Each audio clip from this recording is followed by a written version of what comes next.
VIP जो कि 2-3% है, उनको मिलता है 15 सीट और 2 एमएलसी मिलता है। एक कम्युनिटी 19% है मुस्लिम, उनको मिलता ही नहीं है, बहुत कम टिकट मिलता है। तो ऐसा क्यों, इतना भेदभाव क्यों? देखिए, हमारे नेता जो है, आप देखिए राज्यसभा में भी यदि 3-4 सीट होता है तो एक मुसलमान को निश्चित देते हैं। विधान परिषद का सीट यदि 3 सीट बनता है तो एक मुसलमान को देते हैं। और देखिए सर, आप मिथिलांचल देखिए, बिहार देखिए, सुरसंड, परिहार, जाले या फिर ऐसी कई सीट है जहाँ पे एक अच्छा मुकाबला हो सकता था, लेकिन उनको टिकट नहीं मिला। 20-20 साल से लोग टाइम दिए हैं पार्टी को, उसके बाद भी टिकट नहीं मिला। देखिए, कुछ कभी कभी पॉलिटिकल मजबूरी भी होता है। परिहार में जो हुआ है वह मिस्टेक हुआ है। आप जानते हैं भाजपा प्रोपेगेंडा की पार्टी है और वह कहता है इसने माँ बहन को गाली दिया, ऐसे किया वैसे किया, हालांकि ये र्यूमर उड़ाता है। जबकि सोनिया जी को बेस्या तक कह दिया, विधवा, कांग्रेस की विधवा बोल दिया, क्या क्या। जीवेश मिश्रा जी किस आधार पर वोट मांगने आए हैं, जरा जाले की लोग सोचे। अच्छा, इसने नकली दवा बेच के इतना अरबपति खरबपति बनने का काम किया है। मंत्री होने के बाद लगभग भी किया गया है, मोदी जी अडानी जी की ओर से वो खरीदा भी किया है। भगवा हुआ नहीं पड़ेगा, यहाँ नीतीश और लालू रहेगा। बेनीपट्टी का जो गणित बैठ रहा, समीकरण बैठ रहा, क्या बैठ रहा? देखिए, बेनीपट्टी, आप तो ऐसा क्वेश्चन रख रहे हैं, हालांकि हम चूंकि जाति से राजनीति, तो भारतीय जनता पार्टी की बी टीम है प्रशांत किशोर। जन स्वराज को क्यों लंच कराया गया है? इस युवाओं के कारण लाठी चला, छात्रों पर लाठी चला, इन तमाम मुद्दाओं पर युवा एक तरफा तेजस्वी जी के साथ हो गए। फयाज साहब को मैंने बहुत बड़ा एक गुण देखा है, और जो हिंदू उनको वोट नहीं देता है, मैं कहूँगा वो गलत करते हैं। कोई यदि मंदिर के लिए मांग जाता है तो 1 लाख 2 लाख 50 हजार मंदिर के लिए भी चंदा देते हैं। मस्जिद के लिए जाता है उसको भी देते हैं।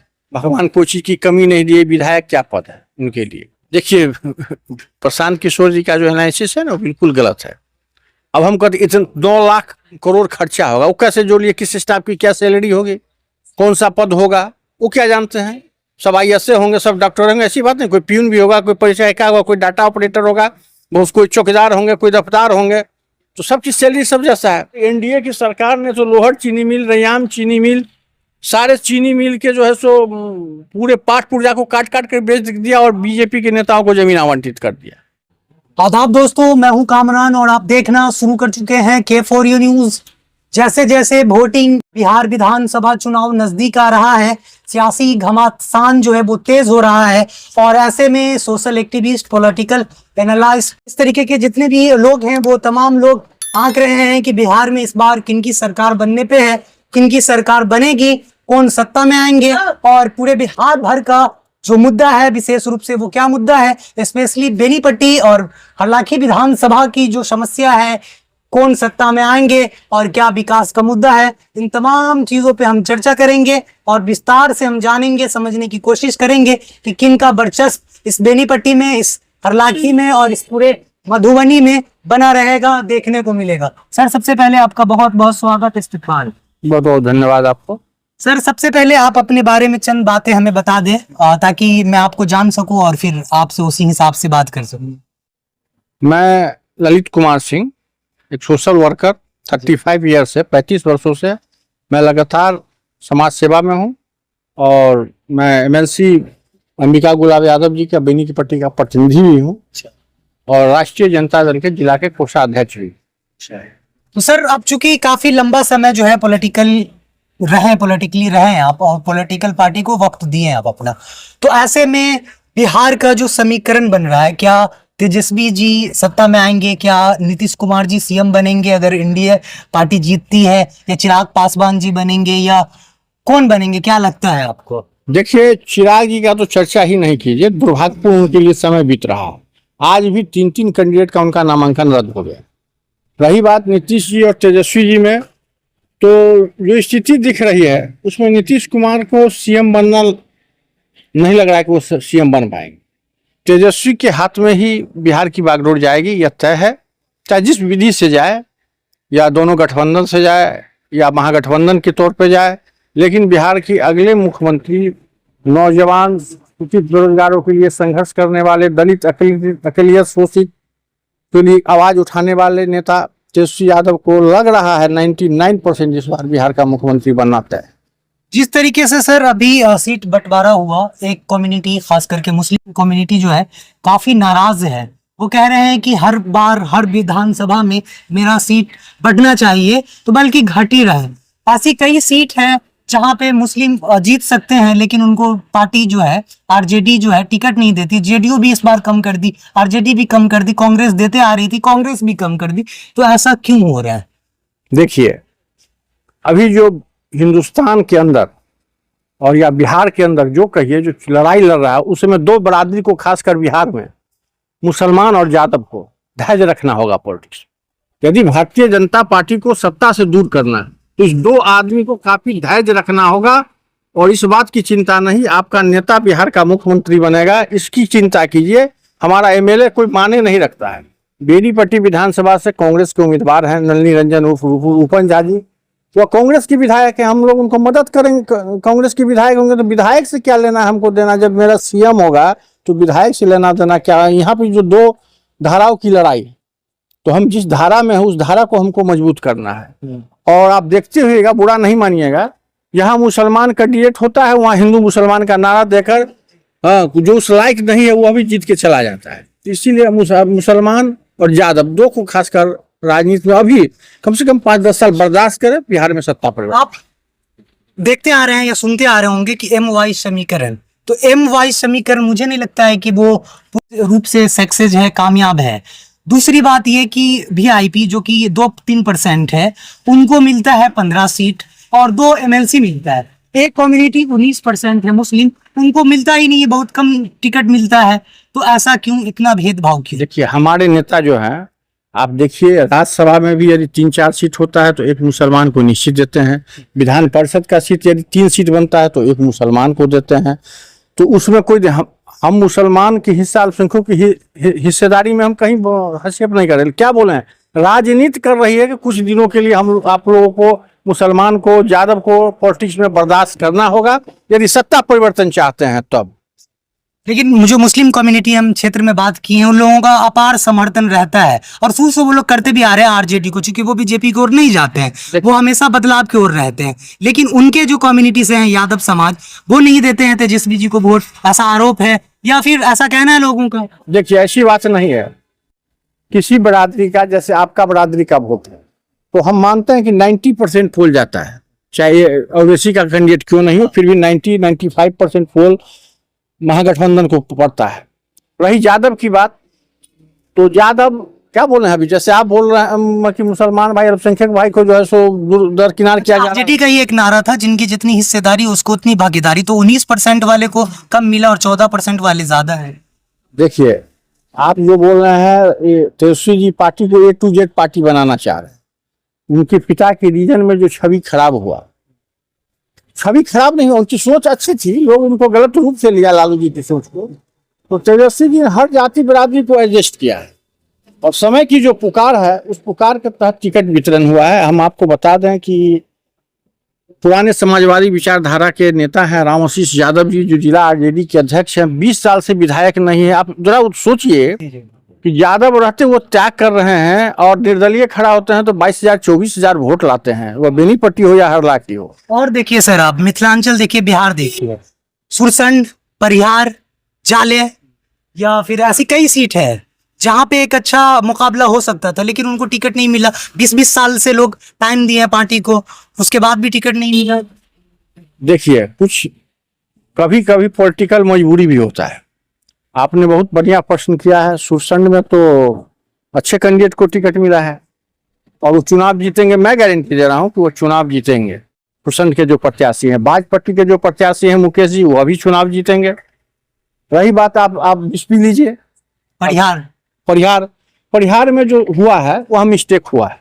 मैं मानता हूं कि पार्टी के द्वारा मिस्टेक हुआ, लेकिन उनको एडजस्ट वेल में किया गया था। उसके बाद सर जाले है, एक पार्टी को एक को आप टिकट तक के लिए भी दे देते हैं, यहाँ तक कि आप सिंबल भी दे देते हैं। उसके अलावा आप आरजेडी से उठा के कांग्रेस के सिंबल पे चुनाव लड़वाते हैं। तो ये अगर आपको नहीं देना था पार्टी को टिकट, तो पहले ही उनको रोक देते कि नौशाद जी आपको टिकट नहीं मिलना है, हम मिश्रा जी को टिकट दे रहे हैं। देखिए, इसमें कहीं ना कहीं कांग्रेस लीडरों की भूल हुई है। नौशाद भाई को, जो अच्छे वर्कर हैं नौशाद भाई, उसमें कोई अच्छी नहीं, मैं व्यक्तिगत रूप से उनको जानता भी हूँ। लेकिन चूंकि समय और परिस्थिति, यदि नौशाद भाई मैदान में रह जाते तो 5-6 सीट महागठबंधन को लॉस हो जाता। चूंकि आप जानते हैं भाजपा प्रोपेगेंडा की पार्टी है और वह कहता है इसने माँ बहन को गाली दिया, ऐसे किया वैसे किया, हालांकि र्यूमर उड़ाता है। जबकि सोनिया जी को बेस्या तक कह दिया, विधवा, कांग्रेस की विधवा बोल दिया, क्या क्या। तो उनके लिए शासन में सब मान्य है, लेकिन हमारे महागठबंधन के लिए मान्य नहीं है। भाजपा वाले थे ना रोड पर हल्ला करते हैं, उनके नेता की एक ही कहावत कि लालू को जितना गाली पड़ोगे उतना तुमको आगे बढ़ाएंगे। कांग्रेस वाले कहते हैं कि हम आरजेडी को या पूरे महागठबंधन को सपोर्ट करते हैं। भाई जाले विधानसभा में आप देखें, पिछली बार जब 2020 में मस्कूर अहमद उस्मानी जी वहां से चुनाव लड़े तो ऋषि मिश्रा जी उन पे काफी सारा एलिगेंस लगा कि जिन्ना आबादी है। आज वही ऋषि मिश्रा जी जो है वो कांग्रेस सिंबल पे चुनाव लड़ रहे हैं, तो उन लोगों का आपसी मतभेद क्यों रहता है? आपको तो मिलकर सपोर्ट करना चाहिए। निश्चित करना चाहिए, आपका बात सही है। और हम बता दें, ऋषि मिश्रा जी की शरीर में जो ब्लड है वो कांग्रेसी ब्लड है। वह ललित नारायण मिश्रा जी जो कभी पीएम के दावेदार होते थे, उनके पोते हैं। तो निश्चित तौर पर उन पर कांग्रेसी खून है। डॉक्टर जगन्नाथ मिश्रा जी के भतीजे हैं, कांग्रेसी हैं। और राष्ट्रीय जनता दल ने एक अच्छा काम किया उनको सिंबल देके कांग्रेस के टिकट पर लाने का। रही बात आपने जो कहा वहां पर उन्होंने कुछ अल्पसंख्यकों पर कोई कमेंट किया था उम्मीदवार पर, तो ये राजनीति में अभी आप देख रहे हैं ना कि जिसको टिकट नहीं मिलता कहता है कि तेजस्वी जी ने 2 करोड़ रुपया मांगा, नीतीश जी ने 5 करोड़। बात तो वो समझ में आता है सर, लेकिन आपके अपने ही लोग हैं, आपका अलायंस अभी चल रहा है, वैसे में आप कमजोर क्यों कर रहे हैं?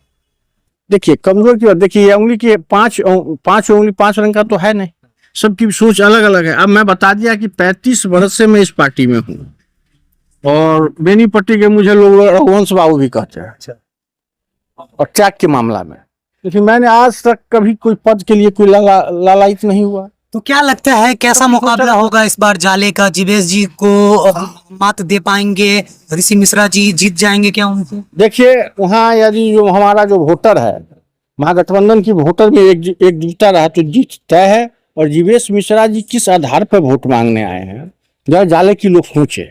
जिसने नकली दवा बेच के इतना अरबपति खरबपति बनने का काम किया है, मंत्री होने के बाद लगभग हजारों, जैसी जानकारी मिली है कि हजारों करोड़ की इन्होंने संपत्ति अर्जित कर अपने जमीन के बीच से इन्होंने 6 लेन को पास करवाया है। जो जमीन 20,000-25,000 के कट्टे का जमीन खरीद दिया, एकड़ का एकड़, और 20 से उसको 6 लेन पास करा के वो जमीन हो गया 25 लाख 30 लाख रुपए। अभी सेल भी किया गया है, मोदी जी अडानी जी की ओर से वो खरीदा भी किया है। हाँ, हम तो बोल ही रहे ना। और अडानी अवानी को ला के लोग उस जमीन को 1 रुपए की जमीन जो है सो करोड़ों में दे रहे हैं। तो ये अरबपतियों ये अपने और अपने परिवार के लिए हैं, ये किसी के लिए नहीं है। अब आते हैं हम सर हरलाखी बिस्पी बेनीपट्टी में। हरलाखी विधानसभा का क्या लगता है, किधर पलड़ा भारी है? देखिए सच्चाई कहेंगे तो हमारे महागठबंधन या एनडीए के लोगों को कष्ट होगी। फिर जो है बोल दीजिए। मैंने तो देख लिया कि सुधांशु जी समाजवादी, उनके पिताजी जो थे वो हमारे बहुत अच्छे मित्र में थे, बसंत जी। और आशीष यादव जी जब यहाँ से चुनाव लड़े थे तो हम लोग हमारे यहाँ वो 1 सप्ताह रहे हुए थे बसंत जी, और हम लोग साथ मेहनत करते थे राजदूत गाड़ी पे। उनके पुत्र हैं तो मैं जानता हूं कि समाजवादी सोच का ब्लड है उसके अंदर। और उन्होंने एक स्टेटमेंट में दिया था कि यहाँ भगवा हुआ नहीं पड़ेगा, यहाँ नीतीश और लालू रहेगा। अब देखे हुए तो उन्होंने पहली गेंद पर भाजपा के बागी उम्मीदवार को उन्होंने क्लीन बोल्ड आज कर दिया है, उनका नॉमिनेशन कैंसिल हो गया। जो कहते थे मैं पहली गेंद पर छक्का मारता हूं, तो पहली गेंद ऐसा सुधांशु का था कि वह क्लीन बोल्ड हो गया। तो हरलाखी से कौन जीतेंगे? देखिए मैं बता दूं महागठबंधन में मेल नहीं है वहां पे, इसीलिए जीतना। ऐसे में सुधा जी और जेडीयू जीतेंगे। देखिए वहाँ समाजवाद विचारधारा के धर्मनिरपेक्ष भावनाओं को रखने वाला नेता ही चुनाव हुआ। सब्बीर जी उनको कितना वो करेंगे, क्योंकि सब्बीर जी भी पिछले इलेक्शन में करीब 28,000 वोट लाए थे। दूसरे पार्टी दूसरे मत के भी लोग का वोट मिला, तो प्लस सुधांशु जी को भी 61 या कुछ ऐसा वोट मिला उनको, तो ज्यादा का गैप भी नहीं रहा। और इस बार भी दिलचस्प हो रहा है। तो क्या लगता है कि सुधांशु जी से क्षेत्र की जनता भी नाराज है? मैं अभी गया 1-2 जगह ग्राउंड रिपोर्ट किया, कह रहे हैं कि क्षेत्र में नहीं आ रहे हैं। तो ऐसे में जनता का हित उनको मिल पाएगा? देखिए क्या बोले हम कि अंत में चुनाव 2 धाराओं पर चुनाव होगा, अंतिम मतदान उसी 2 धारा पे होगा। और मैं सही बात बोल दूं तो क्या बोल दिया ना कि महागठबंधन और एनडीए दोनों के लोगों को कठिनाई। जनता इस बार कह रही है विकास के नाम पे मत होगा, वोट होगा, लेकिन हरलाखी विधानसभा की जनता कह रही है कि विकास कुछ नहीं हुआ। यह देखिए विकास तो हुआ है हरलाखी में, नहीं हुआ ऐसी बात नहीं है, विकास हुआ है। और मैं तो बोल दिया कि वहाँ महागठबंधन, जैसे 2 काम ऐसा कुछ बता देंगे आप, जानकारी है? देखिए सुधांशु जी ने क्या किया? उनके क्षेत्र, सुधांशु जी ने उनके क्षेत्र में उनके द्वारा उठाए गए मामला को अशोक यादव ने भजा लिया। पटहरा और बसैठा के बीच जो पुल निर्माण हुआ है, मैं जानता हूँ वो सुधांशु जी की देन है। हाँ, अप्रोच उनका था, चूंकि एज ए एमएलए मामला उठाया था, विधानसभा में मामला उठाया था। तो सुधांशु जी, मैं पक्ष से नहीं बोल रहा हूँ, या मेरे मित्र के लड़का ही हिसाब से नहीं, यदि वहाँ सबीर भाई ही उम्मीदवार हमारे होते तो जीत हमारी तय थी 20,000 25,000 वोट से। यदि सिर्फ पांडे जी होते फिर भी हमारी जीत तय थी, लेकिन सबीर भाई और पांडे जी माने दोनों लड़ गए, कांग्रेस के बागी वहाँ हो गए, इसीलिए हमको सस्पेंशन है जी। अब आइए सर बेनीपट्टी में, तो बेनीपट्टी का जो गणित बैठ रहा, समीकरण बैठ रहा, क्या बैठ रहा? देखिए बेनीपट्टी, आप तो ऐसा ऐसा क्वेश्चन रख रहे हैं, हालांकि हम चूंकि जाति से राष्ट्र, आप काफी 30 साल का समय दिया, आपको लंबा एक्सपीरियंस है जी, लेकिन हमको कहने में कोई नहीं है। अब जिनको खराब लगे अच्छा लगे, यहाँ पे नौजवान प्रत्याशी के रूप में नलिनी रंजन उर्फ रूपन झा कांग्रेस से आए हैं, अच्छे उम्मीदवार हैं और मैं उनको बहुत करीब से भी पहले से जानता हूँ।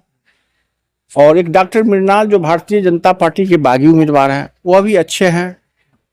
और विनोद नारायण झा जी ने भी विकास का काम किया है, बेनीपट्टी में विकास का काम किया है। मैं विरोधी हूं तो मैं कह दूं कि उन्होंने नहीं कुछ किया है, ऐसे काम उन्होंने भी अच्छा किया। ITI कॉलेज वगैरह बहुत है, कई स्वास्थ्य उपकेंद्र का निर्माण उन्होंने कराया, कई पुल पुलियों का निर्माण कराया है। तो लेकिन यहाँ की जनता की मांग थी कि डिग्री कॉलेज हो, शिक्षा पे ज्यादा काम नहीं हो, शिक्षा हमें चाहिए। देखिए, तो ये तो अब उनकी बढ़ेगा युवा तभी तो बढ़ेगा। बिल्कुल पढ़ेगा युवा तो बढ़ेगा युवा, इसीलिए तो कह रहे हैं कि इस बार बनाइए आप लोग तेजस्वी की सरकार, युवा के नेतृत्व में सरकार। तो बताइए थोड़ा। बेनीपट्टी का जो समीकरण है, यह यहाँ की राजनीति में ब्राह्मणों का चलता है, और जो महागठबंधन का वोटर है वह मुसलमान यादव की संख्या कम है। हाँ, कम है, उस एवज में नहीं है जितना होना चाहिए। दलित वोटर टूटा है, एनडीए से कुछ टूटा है, लेकिन वो भी 50% एनडीए माइंडेड वोटर है। लड़ाई कांटे की होगी यहाँ पर निश्चित तौर पे। के बीच किन, महागठबंधन और एनडीए के अंत में ऐसा माहौल बन जाएगा कि इसी दोनों के बीच जीत हार होती है, मुकाबला होता है, तो कितने का अंतर हो? बहुत कम, 200-400-500 से भी हो सकता है, बहुत से बहुत 10,000 के अंदर। कौन जीतेंगे? देखिए फाइनल डिसीजन बताइए। अंतिम फाइनल, यदि यहाँ के ब्राह्मण मतदाता 50% भी रूपन जी के साइड में चले गए, नलिनी रंजन जी के साइड में, तो जीत उनकी तय है। लगता है आपको कि नलिनी जी को यहाँ के ब्राह्मण जो है सपोर्ट करेंगे? देखिए, हम जाति पर नहीं बोल रहे थे, किसी को कष्ट होगा, लेकिन ये लोग बहुत दिन से अपने बेटे का डिमांड कर रहे थे, तो इनको बेटा मिलना है। ये लोग सोचे अब बेटा को देंगे वोट, किसको देंगे, नेता को देंगे वोट। लेकिन मेरे ख्याल से 3 प्रत्याशी है, मैं किसी पे उंगली नहीं उठा सकता, बेटर देन बेस्ट कैंडिडेट। लेकिन सर एक पार्टी और है जन स्वराज, उनको आप भूल रहे हैं। जन स्वराज तो नई पार्टी, उभरता हुआ पार्टी है, मुस्लिम चेहरा है। जन स्वराज भारतीय जनता पार्टी की बी टीम है, और भारतीय जनता पार्टी का, अब देखिए मैं वो बता रहा हूँ क्लियर। आप देखिए, परवेज भाई हमारे छोटे भाई हैं और मुखिया भी हैं, उनको उम्मीदवार बनाया। क्यों? अल्पसंख्यक का वोट ये काटे, महागठबंधन की वोट काटे, महागठबंधन हारे। पांडे जी वहां से, राकेश पांडे जी, रामनेश पांडे जी के बेटा उम्मीदवार, रत्नेश्वर पांडे को कैंडिडेट बना दिया कि वो भूमिहार का वोट काटे, भूमिहार का वोट है, चूंकि बिहार में जात पात पर ज्यादा मतदान होता ही है। तो वहां पर जो है सो रामनेश पांडे नहीं जीते। तो भारतीय जनता पार्टी की बी टीम है प्रशांत किशोर, और जहां जहां टिकट, देखिए जो 2-2 साल से मेहनत किया है, लगभग 80% वर्कर को उन्होंने टिकट नहीं। लेकिन मुस्लिमों का समर्थन तो जन स्वराज को बेनीपट्टी से रहेगा, क्योंकि उनका भी बेटा है, बेनीपट्टी की तो 2 बेटा है। देखिए बेटा तो 3 है, 3 है। डॉक्टर मृणाल भी बेनीपट्टी का, सॉरी 3 बेटा है, 3 बेटा है। लेकिन 3 बेटा में क्या क्या 2 धाराओं का वोट होगा, धारा पे चले जाइए। जन स्वराज का परफॉर्मेंस कैसा रहेगा बेनीपट्टी? नहीं, कोई अच्छा नहीं होगा, मैं जानता हूँ इस बात को। हाँ, अच्छा। मुकाबला आमने सामने होगा रूपन झा जी और बीजेपी से विनोद नारायण झा जी। यही अंतोगतवा माहौल यही पैदा हो। लास्ट में जाएंगे मिनाल जी 3rd नंबर पे। देखिए, हम बताते हैं बेनीपट्टी की धरती पर निर्दलीय की भी एक बार जीत हो चुकी है, शालिग्राम यादव का। मैं नहीं कह सकता 3rd पे जाएंगे, लेकिन मुक्त चुनाव जब 2 धारा पे जाएगी तो इसी 2 कैंडिडेटों के बीच में लड़ाई हो जाएगी। तो इस बार बेनीपट्टी की जो जनता है वो किन मुद्दों पे मतदान करेगी? देखिए, हम तो आग्रह करते हैं आपके चैनल के माध्यम से मतदाताओं से कि शिक्षा, स्वास्थ्य, बेरोजगारी, महंगाई, इन तमाम मुद्दों पर मतदान करें।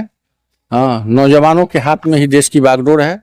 अब उस देश को, राज्य को किस दिशा में ले जाएंगे ये बिहार के नौजवानों। अभी देश में युवा ज्यादा है और मैं अभी ग्राउंड पे घूम रहा हूँ तो देख रहा हूँ युवा जो है तेजस्वी जी को काफी समर्थन दे रहे हैं और उनकी बातों पे, उनके वादों पे विश्वास भी कर रहे हैं कहीं। देखिए, हम आपको बता, जन स्वराज को क्यों लॉन्च कराया गया है, इसलिए युवाओं के कारण ही। युवा जब तेजस्वी की तरफ बेरोजगारी, महंगाई, अन्य मुद्दाओं पर, युवाओं पर लाठी चला, छात्रों पर लाठी चला, इन तमाम मुद्दाओं पर युवा एक तरफा तेजस्वी जी के साथ हो गए, तो लाया गया ऐसा मुद्दा उठाया गया कि नौजवान डाइवर्ट हो और नौजवान की वोट प्रशांत किशोर में चला जाए और तेजस्वी जी की स्थिति थोड़ा कमजोर हो। अब आते हैं सर बिस्पी पे। दो बड़े नेता हैं और फैयाज साहब एक ब्रांड है वहां, और वहीं बचौल जी जो है फायर ब्रांड नेता कहे जाते हैं, वो भी ब्रांड है। तो आमने सामने है और वहीं पे आसिफ जी जो है नॉमिनेशन किए हैं और वो फैयाज साहब के पुत्र हैं, बेटा है। तो कैसा मुकाबला रहेगा? देखिए, वो मुख्यतः दो ही आदमी के बीच में लड़ाई है, फैयाज साहब के लड़के और बचौल के पास। बचौल जी को मैं बहुत दिनों से जानता, व्यक्तिगत रूप से मैं जानता हूँ, पड़ोसी भी हमारे हैं। बचौल जी हिंदू मुसलमान की राजनीति करते, वो उभारना, जब चुनाव आता है तो हिंदू मुसलमान की मुद्दा को उभारना चाहते हैं चुनाव के लिए और फायदा लेके उसके बाद वो सो जाते हैं। और बिस्फी की जनता, मैं याद दिलाना चाहता बिस्फी की जनता को, खासकर नौजवानों को, यदुवंशियों को, कि उन्होंने विधानसभा में किस ढंग से तेजस्वी यादव को ललकारा था और अपमानित करने का काम किया था। ऐसा 74-75 विधायक तेजस्वी जी को प्रणाम और सलाम करता है, तो वहां पर इन्होंने बहुत बड़ी गलती की थी तेजस्वी यादव के खिलाफ में गलत बयान देकर। तेजस्वी जी ने फिर जवाब में तो उनको दिया ही नहीं, दिया ही, जवाब तो दिया ही, लेकिन तेजस्वी जी के साथ इन्होंने किया जो काम किया वो इनका हार के कारण बनेगा बिस्पी विधानसभा। अब बिस्पी में चूंकि कई सारी पार्टी है, MIM थी लेकिन अब बैक आई, जनसुराज अभी भी है और भी दूसरी पार्टी है वहां पे, तो उन लोग कितना वोट काटेंगे? ऐसे में किनका पलड़ा भारी लग रहा है अभी, या कौन जीतेंगे? मैं अल्पसंख्यक भाई को धन्यवाद देना चाहता हूं, जो हिंदुस्तान के अंदर राजनीति है, बिहार के अंदर राजनीति है। मैंने देख लिया, जब वो ओबीसी को ठुकरा सकते हैं तो ये कोई पार्टी का उम्मीदवार वहाँ मुसलमान हो जाए उससे कोई फर्क नहीं पड़ता है। वहाँ 95% वोट फैयाज साहब के लड़के के पक्ष में जाएंगे और ज्यादा युवा फैक्टर है। यादव, मैं बता रहा हूँ, यादव का वोट जाता था हिंदू मुसलमान करके बचौल जी को, वह नहीं चलने वाला है, क्योंकि उसके नेता को उन्होंने अपशब्द बोला था हाउस के अंदर। वह मैंने देखा है बिस्फी में, इसका रिएक्शन है और वो चुनाव हार जाएंगे, ये तय है, पक्की बात। अच्छा, तो वहाँ जो जनता है वो कैसे मतदान करेंगे? क्या मुद्दा होगा उन लोगों का? देखिए, बिस्फी का मुद्दा सबसे तो वह विद्यापति जी का स्थल है। बचौल जी बनवा रहे हैं।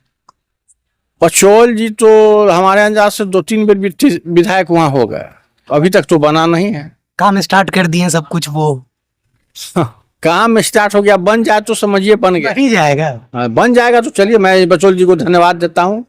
कह रहे थे कि रास्ता भी हम बनवाएंगे 0 माइल से लेके इतना दिन रास्ता क्यों नहीं बना? जरा बचौल भाई से पूछिए ना कि बचौल भाई, रास्ता इतना दिन में क्यों नहीं बना?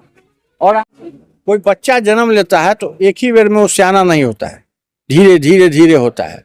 तो जिस समय बिस्फी वास्तव में बहुत विकास नहीं था, फैयाज साहब पे लोग आरोप लगाते हैं कि फैयाज साहब जो है अमीर आदमी है, क्षेत्र में विकास नहीं करते हैं, अपना व्यक्तिगत स्वयं करते हैं। वहाँ की जो मुस्लिम कम्युनिटी है वो नाराज है उनसे, यही सबब से वो पिछली बार इलेक्शन हार गए हैं।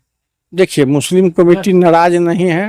मुस्लिम कमेटी में बोल दिया कि जब ओवैसी साहब के खिलाफ में मतदान कर सकते, वो दिल जीत पाएंगे इस बार वहाँ क्षेत्रीय लोगों का? दिल जीतेंगे ही। फैयाज साहब को मैंने बहुत बड़ा एक गुण देखा है, और जो हिंदू उनको वोट नहीं देता है, मैं कहूँगा वो गलत करते हैं। कोई यदि मंदिर के लिए मांग जाता है तो 1 लाख 2 लाख 50 हजार मंदिर के लिए भी चंदा देते हैं। मस्जिद के लिए जाता है उसको भी देते हैं। कोई शादी ब्याह में मदद मांगता है तो वो भी करते हैं। तो ऐसे नेता को मतदान होना चाहिए और विकास भी करते हैं, कई काम किया है उन्होंने, ऐतिहासिक काम किया है। और हमको लगता है कि तेजस्वी की सरकार होगी तो आपको पता ही है कि राइट हैंड फयाज साहब लालू जी के हैं। नो डाउट कि वो बहुत बड़े फेस हैं, बहुत बड़ा चेहरा है। जी बिल्कुल, बहुत बड़े चेहरे हैं, इसमें कोई शक नहीं है फयाज साहब।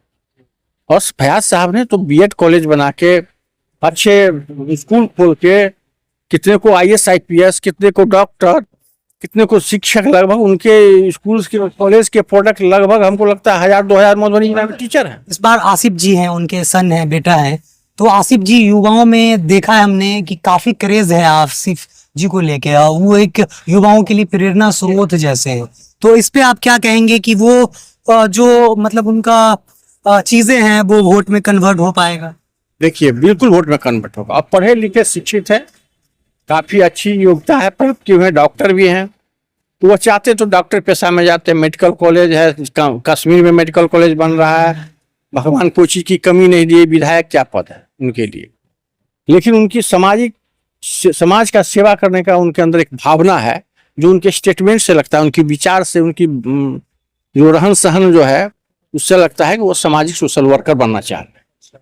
लास्ट में सर 11 तारीख को मतदान होना है और 14 को जो है फिर बता दिया जाएगा कि कौन जीते, तो वो तो उस दिन पता चल ही जाएगा।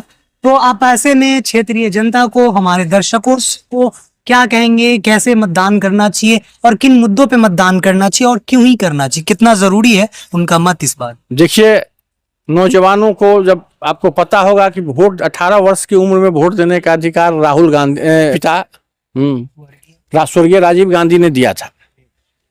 और आश्चर्य लगेगा आपको, उस समय बीपी सिंह आए और जितने 18 वर्ष के मतदाता जुड़े थे सबों ने बीपी सिंह को मतदान कर दिया था।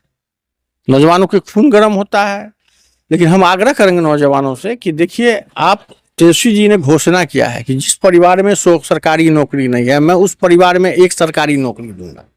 तेजस्वी जो कहता है वो करता है। लेकिन उसी पे प्रशांत किशोर जी बोले थे कि अगर 3 करोड़ नौकरी देंगे तो 9000 लाख करोड़ रुपए का खर्चा हो जाएगा, तो इतना तो देश का बजट नहीं है, तो कैसे तेजस्वी जी नौकरी दे पाएंगे? देखिए, प्रशांत किशोर जी का जो एनालिसिस है ना, बिल्कुल गलत है। अब हम कहते इतना 2 लाख करोड़ खर्चा होगा, वो कैसे जोड़िए, किस स्टाफ की क्या सैलरी होगी, कौन सा पद होगा, वो क्या जानते हैं? सब आईएएस होंगे, सब डॉक्टर होंगे, ऐसी बात नहीं। कोई प्यून भी होगा, कोई परिचायिका होगा, कोई डाटा ऑपरेटर होगा, बहुत कोई चौकीदार होंगे, कोई दफ्तार होंगे, तो सबकी सैलरी सब जैसा है। रही पैसे की, तो मैं बता दूं कि आमद के लिए खर्च करना जरूरी होता है। आप जब खर्च करेंगे ज्यादा तो आमद की चिंता होगी।